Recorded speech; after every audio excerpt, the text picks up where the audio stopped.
Clélia Renucci, je vous ai demandé de réfléchir à votre rapport à la littérature et à l'écriture. Pourriez-vous nous en parler un petit peu? Ça vous est tombé dessus comment? J'ai toujours eu envie d'écrire, sans oser le faire. Mais ouais, j'ai toujours eu envie d'écrire sans jamais écrire. C'est assez étrange. C'est-à-dire que j'ai jamais eu de journal. La première fois que j'ai écrit, j'en parlais à mes parents, je disais j'ai envie d'écrire. Et ma mère m'a conseillé de m'inspirer. C'était Superman contre CE2 à l'époque, hein, donc j'étais vraiment petite. De m'inspirer d'un livre et puis ensuite de dérouler mon histoire à moi. Et puis, je n'ai fait que recopier. Et donc après, j'ai recopié parfois certains livres pour essayer de comprendre comment ça se passait. Je regardais les conseils avec beaucoup de perplexité.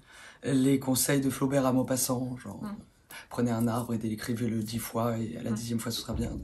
J'en rêvais sans jamais le faire. Proust le décrit très très très bien dans sa recherche. Ce moment où il a envie d'écrire et il en parle à son père et il n'arrive pas à écrire, il n'arrive jamais à écrire. Enfin bon, donc j'étais un peu dans cette situation jusqu'à 30 ans quand j'ai écrit Les Cougards, quoi. C'est-à-dire que j'ai jamais pris la plume. J'ai écrit beaucoup de dissertations, des mémoires, des débuts de thèse, etc. Donc j'ai écrit des choses académiques, mais sans jamais oser prendre la plume pour... je fais ce geste parce que j'écris à la main. Mais pour écrire un roman. Et une fois que je l'ai fait, ça a été vraiment une libération. C'est très étrange, mais tout ce que j'ai lu, tout ce que j'ai pu entendre, le personnage prend possession de la plume de l'écrivain, etc. Tout ça est vrai. Et c'était un bonheur de le découvrir en écrivant moi aussi. Donc j'ai... Vous avez un rituel d'écriture? Oui, maintenant que j'écris, j'ai un rituel. Alors, on va savoir, on veut tout savoir. Non, mais j'écris dans la journée, hein, puisque j'ai des enfants et tout, donc j'ai des horaires de bureau d'écriture. Et j'écris le matin et une fois que je me force à atteindre un objectif de 5 pages minimum. Donc je fais un petit point sur mon cahier au bout de 5 pages. Enfin, c'est très ritualisé.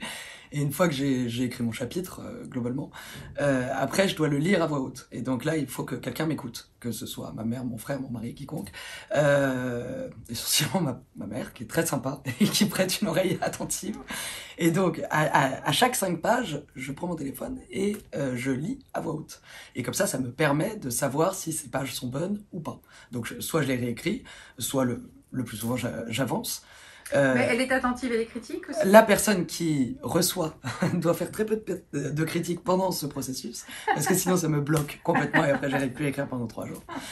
Et ce qui est bien d'écrire à la main, même si c'est plus lent et plus fatigant, mais c'est que ça me permet de remettre toutes les 20 pages, de réécrire à l'ordinateur, et donc ça me permet une première relecture, et donc des relectures successives. Donc voilà mon rituel.